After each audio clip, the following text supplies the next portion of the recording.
first in high definition from the station on your side.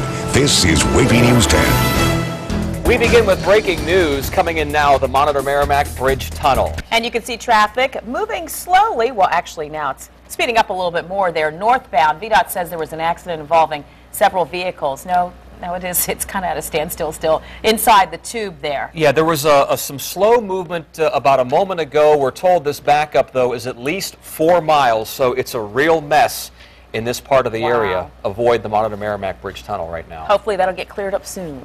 Well, possible cuts in defense spending could really hit home. And the talk got louder today as the Obama administration released its comprehensive defense review.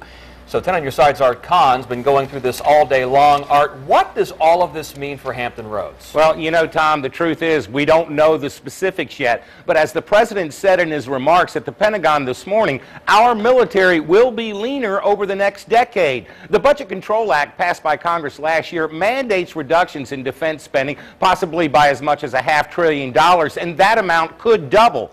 One thing we can be sure of, though, the military will see much less growth than it has during the post-9/11 buildup. We've continued to make historic investments in our military, our troops and their capabilities. But now the president is about to authorize historic cuts in defense spending. We have to renew our economic strength here at home, which is the foundation of our strength around the world. Savings must be achieved in a balanced manner, with everything on the table, including politically sensitive areas that will likely provoke opposition from parts of the Congress, from industry. Industry in Hampton Roads depends heavily on the military. According to figures from the Norfolk Department of Development, the total direct economic impact on the region in 2010 was almost $14 billion. Speaking at the annual legislative breakfast for the Smithfield Chamber of Commerce, 4th District Congressman Randy Forbes said the proposed cuts will have a profound impact on the local economy. The economic portion of it to Virginia is going to be like nothing you've ever seen. Forbes says these cuts come at a time when Hampton Roads is already at risk of losing a significant portion of its naval presence. The last defense bill had some provisions in there that could impact a carrier going to Florida. Also in that, we've already got 3 to 4 of our Aegis cruisers that are going to be going to Spain to do missile defense systems. And then they've got a study that's going in now from the folks in Florida to try to get more of our cruisers, maybe as many as 6 of them, coming out of Norfolk. Forbes says he is concerned not only about the local economy, but the national defense as well. You're talking about the first time in our lifetime that the United States Navy will have fewer ships than the Chinese Navy. We're looking at having a shortfall in our subs of 78 to 32 in the next 10 years. We're looking at a Marine Corps that says that they can't win a single contingency around the world.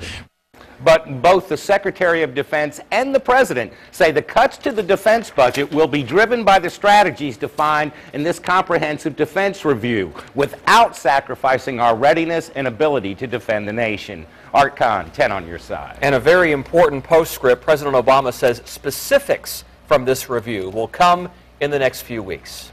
More local soldiers are headed home from Iraq. 78 Army reservists in the 275th Combat Sustainment Support Battalion are returning to Fort Lee on Sunday. The unit deployed in March. The soldiers are from across the state, including here in Hampton Roads. A Portsmouth-based Coast Guard Reserve unit is headed to the Middle East. Port Security Unit 305 will provide security at strategic port locations around the Arabian Gulf. Before deploying Wednesday, the unit trained with the Navy's Maritime Expeditionary Squadron. Those training exercises included protecting a mock forward operating base and responding to scenarios ranging from protest to terrorist attacks. Gunplay, or in this case, playing with a gun. Police say that's how a Norfolk teen shot another one. It happened around 11:30 Tuesday night on Jubilee Street in the Diggstown area. 10 on your side's Ava Hurdle is following developments from the WAVY newsroom. Ava. Tom, we're told the wounded teen escaped with non-life-threatening injuries, but it does cause concern. It was there and all along here. So they basically almost had the streets cut off. Teresa Saunders woke up Tuesday night to see several police cars and an ambulance near her home on Jubilee Street. She got concerned. I stay prayerful. And I really prayed because You know, I live in this area, and I would hate to see any of these children hurt or shot or dead. Police were called to Dickstown January 3rd for a shooting involving 2 older teenagers. Our victim and a friend of his were somehow got their hands on a weapon, and they were just kind of playing around with the weapon, and it accidentally discharged. Police won't say exactly where the teen was shot on his body. Any gunshot wound is serious, but was transported to the hospital and treated, and his injuries are not considered life-threatening, so he's expected to recover. Saunders admits she doesn't know those involved, but in her 15 years of living here, she's seen kids play with BB guns before. Even if it's a play thing, I try to explain to them that, you know, if that was real, you wouldn't want to play with it, and you wouldn't want to act like you're actually using it on someone. She hopes that message will get across now. Police expect a weapons charge filed against the other teen who was at the scene when officers arrived. In the newsroom, Ava Hurdle, 10 on your side. A Norfolk judge dismissed the felony homicide charge against a daycare provider arrested after the death of a 7-week-old baby. Tammy Futrell is still charged with felony child neglect in the death of Dylan Cummings. Her trial is set for March. Cummings died in 2010 at Little Eagles Daycare, where Futrell worked as director. Bethel Temple Church of Deliverance ran the daycare, which is no longer open. 3 other people face child neglect charges in this case. Newport News police say they caught a criminal on tape, and they need your help finding out who he is. Take a look. This is surveillance video from the Subway restaurant on J. Clyde Morris Boulevard last night. You can see the suspect walk up to the counter, pull out a gun, and casually talk to 2 men behind the counter. Once he got the money, he took off. If you have any idea who this guy is, call the crime line. Norfolk police want you to call the crime line if you recognize the man in these surveillance pictures. Detectives say the man walked into a Rite Aid on Tidewater Drive and implied he had a weapon. He forced the pharmacist to give him drugs, then he ran from the store. Scary moments after a city worker found a grenade in a Chesapeake neighborhood. Police say someone from mosquito control found the device under a bush on Vineyard Drive. Now, we have no word if that device is real. It was a real gun at Richmond International Airport, but a man from Virginia Beach says he had no idea it was in his bag. 46-year-old Christopher Shackelford says he doesn't usually take that bag when flying. That's what he said in court today. TSA officers found a .45 caliber Ruger and 2 loaded magazines in his carry-on luggage back in November. Shackelford is due back in court next month on those weapons charges. Investigators say a Suffolk house fire started in the kitchen. These are pictures from the scene last night on Spruce Street. It started at around 6. Suffolk Fire and Rescue says a smoke detector did alert the residents. No one was hurt. The Red Cross is helping the 2 adults and 3 children who live there. Back to that breaking news now at the Monitor Merrimack Bridge Tunnel. You can see traffic is now moving northbound, slowly, but it's moving. There was an accident involving several vehicles inside the tube, and VDOT says there's still a 6-mile backup there. An accident involving a beer truck shut down Interstate 64 near Williamsburg. A viewer sent this video to report it at WAVY.com. You can see black smoke in the distance and about a mile-long backup in the westbound lanes there. Apparently, the Budweiser truck caught fire after running off the road. Firefighters worked from every angle to put out the flames. No word yet on what caused today's crash. Governor McDonnell says voters in Virginia's Republican primary should not have to sign an oath. McDonnell says there is no way to enforce it in the privacy of the ballot box. Or voting booth, I should say. He also says this could affect voter turnout in the March primary. The governor wants the party to rescind the oath, which would bind a voter to support the eventual GOP nominee for president. Before we know who that is, candidates will crisscross the country. Next stop, New Hampshire. We'll take you on the campaign trail tonight at 5:30. The search is on for this local sailor missing for days. New at 5:30. Hear from the man's wife and his mother about his mysterious disappearance. And a story of survival. Flames trapped 2 women and 3 children. You're going to hear from one of the victims who was rescued. And who's supposed to park here? A viewer puzzled over this space at a local mall contacted 10 on your side. So we checked it out. Hear what we found out. Beautiful sunset out there. A little warmer day for today. And it's going to warm up even more for tomorrow. Here is our day in Norfolk, for example. Highs around 52 degrees. What's going to be for tomorrow and the weekend? We'll have our forecast in just a few minutes. More than 70 people died in a wave of bombings today in Iraq. The separate attacks targeted Shiites in Baghdad neighborhoods. Iraqi leaders warned of an increase in attacks from Sunni and Shiite militants after U.S. troops left the country. But many locals blame political infighting for the violence. The tensions are raising fears the country could return to the brink of civil war. A Utah police officer's dead. 5 others are in the hospital after a gunfight with a drug suspect. The officers from the Anti-Drug Task Force went to suburban Salt Lake City house last night, part of a routine drug-related investigation. Police say the officers knocked on the door, identified themselves, and when there was no answer, they forced their way in, and that's when the gunfire happened. Witnesses say between 30 and 40 shots were fired. We go back in the house and kind of heard some yelling going on in our backyard, and we kind of look up and go out on our porch, and there's cops telling them to put your hands up, put your hands up. Next thing you know, we hear that there's an officer down. Law enforcement is a family. We have lost a brother. We will grieve this loss, knowing that Officer Frankham laid down his life for his friends and community. Now, as far as the suspect, police say he's in the hospital with non-life-threatening injuries. A dramatic fire rescue in California. Cell phone video shows the flames pouring from a second-floor apartment. A woman and her 3 grandchildren were trapped. And the flames were just coming towards the back window, and it was just coming closer. And I told the grandma to throw the kids over the balcony, and I will catch them, me and my boyfriend. I put my grandbabies off that balcony to these folks here. My grandbabies was not staying on that balcony. The children were safe, but the woman and a neighbor were still trapped. Firefighters were on the scene in less than a minute and used a ladder to rescue those women. I'm so proud of our guys right now. They did such a great job. Along with our community here in Rancho Cordova, I honestly believe that we saved 5 lives tonight. One of the fire victims went to the hospital with minor injuries and smoke inhalation. And we have a rescue at sea caught on tape. I was in the helicopter and just big bang thing hit the water. Oh! We're going to tell you why 2 men and their 11-year-old son needed help and show you what they held on to stay above water. At first glance, it looks like this parking spot is reserved for the handicap, but that's not what this sign says. I'll tell you who it's reserved for coming up.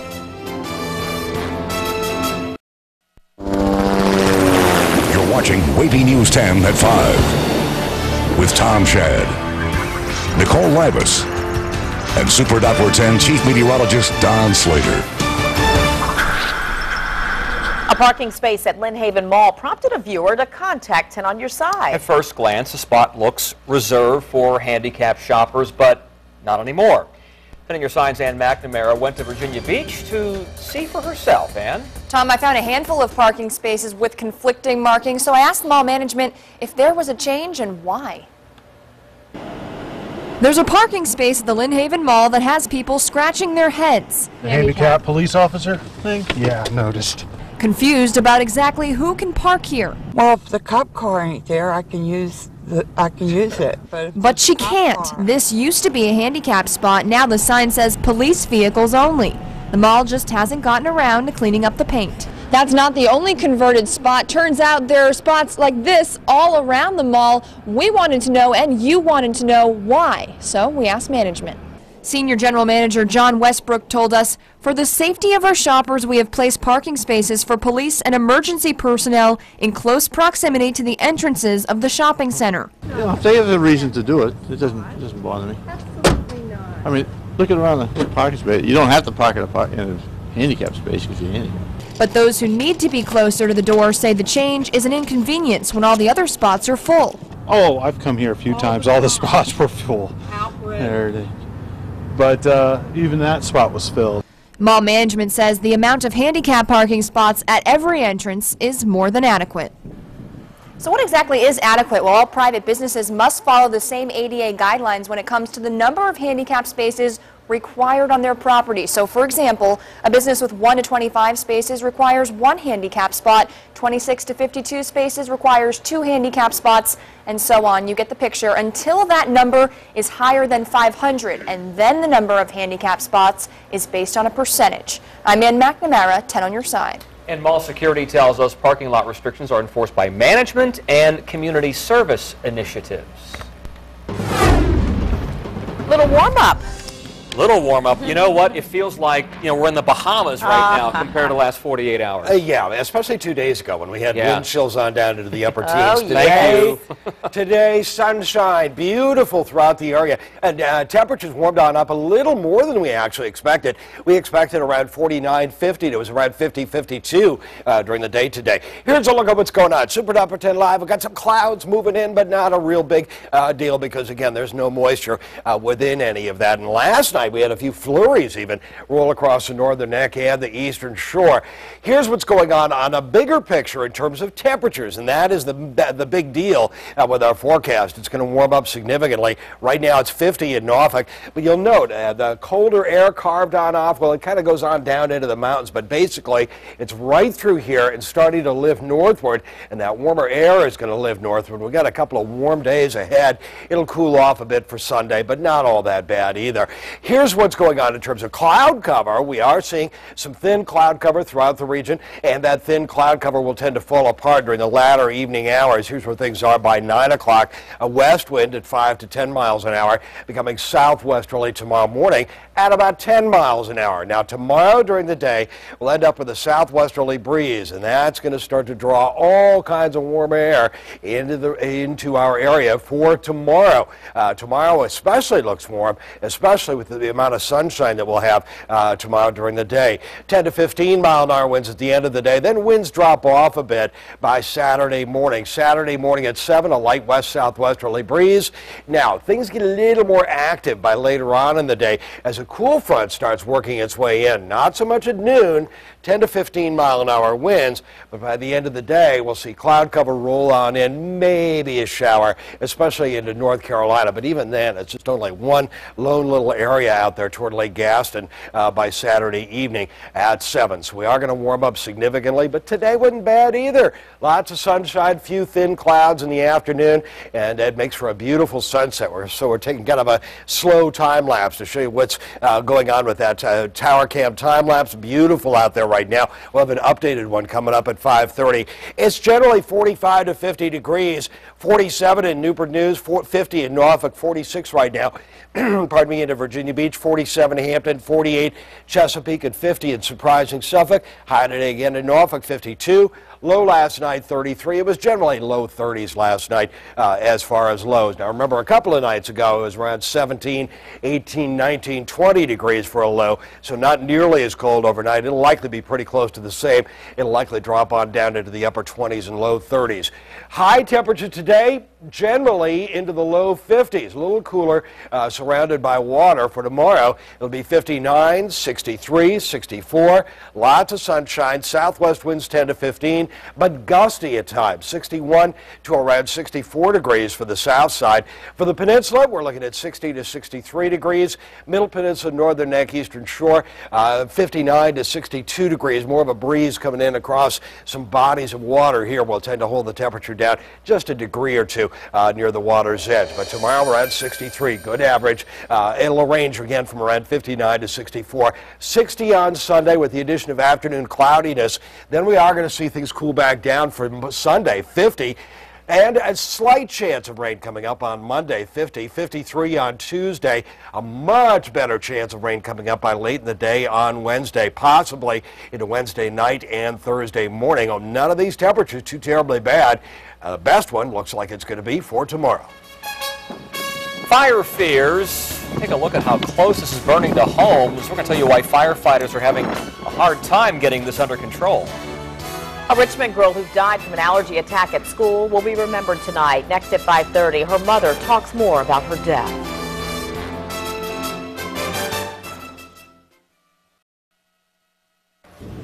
Quite a show in Sicily. Italy's Mount Etna rumbled back to life. Europe's tallest and most active volcano is spewing bright orange lava, smoke, and ash, more than 16,000 feet into the air. There have been no injuries on the slopes of Mount Etna, and it's not interfering with air traffic so far. Minor eruptions are fairly common. The last episode was in November. The last major eruption was 20 years ago. Overnight in New Zealand, a wall of fire came within 65 feet of homes. Windy conditions and tough terrain are giving firefighters a tough battle. In Australia, a grass fire is raging out of control. Look at that there. It's been burning since yesterday. Authorities are worried winds may blow the flames in the direction of a major city. Residents are warned to remain alert to changing weather conditions there. One more from the land down under. A helicopter rescued 2 men and their 11-year-old sons clinging to a cooler after their boat sank. They were fishing off the coast of Sydney when their 40-foot boat caught fire. All 4 had to jump into the ocean before the boat went under, and they held on to a cooler. Grabbed the EPIRB, grabbed my wallet, ran out. By that time Rick had life jackets on the boys. I jumped off, grabbed the esky, jumped off the back deck. I was in the helicopter, then I had this big bang thing hit the water. And this big raft that almost hit me. Riley seemed pretty cool there, didn't he? Rescue crews found them quickly because one of the men activated an emergency beacon, gives a GPS location. One of the dads suffered chemical burns to his leg from leaking oil. Hundreds of children are killed every year when a car accidentally backs up over them. One group says it has a solution to keep kids safe. Hear why doctors don't think it's a good idea, though. And here's something you don't see every day. How did this car get on a roof? We're going to tell you at 5:30.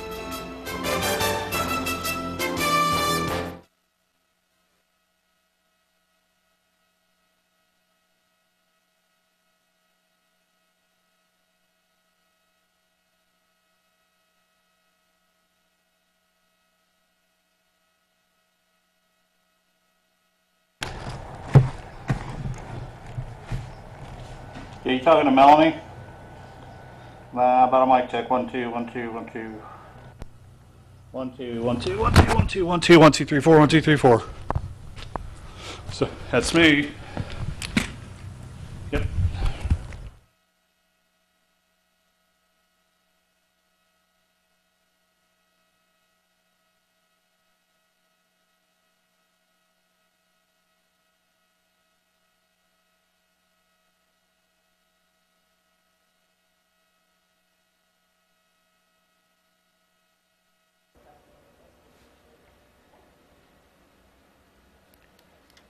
Yeah, you're way in the distance there.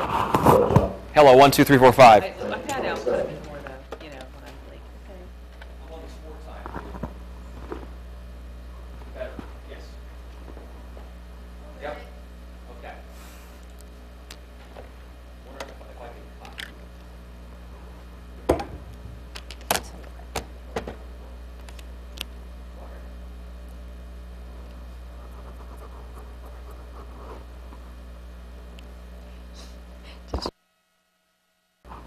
Did you? Hey, hello, check, check, check.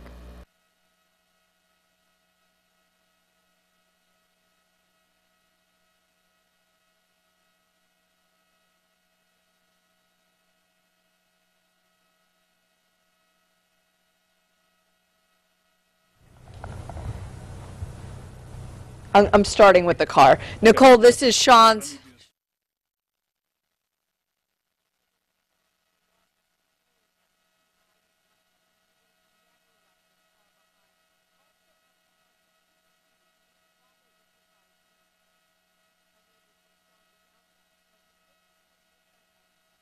Ask any mom or dad, small children move fast. Hundreds are killed or injured every year in the U.S. when a driver will accidentally back up over them, often in their own driveway.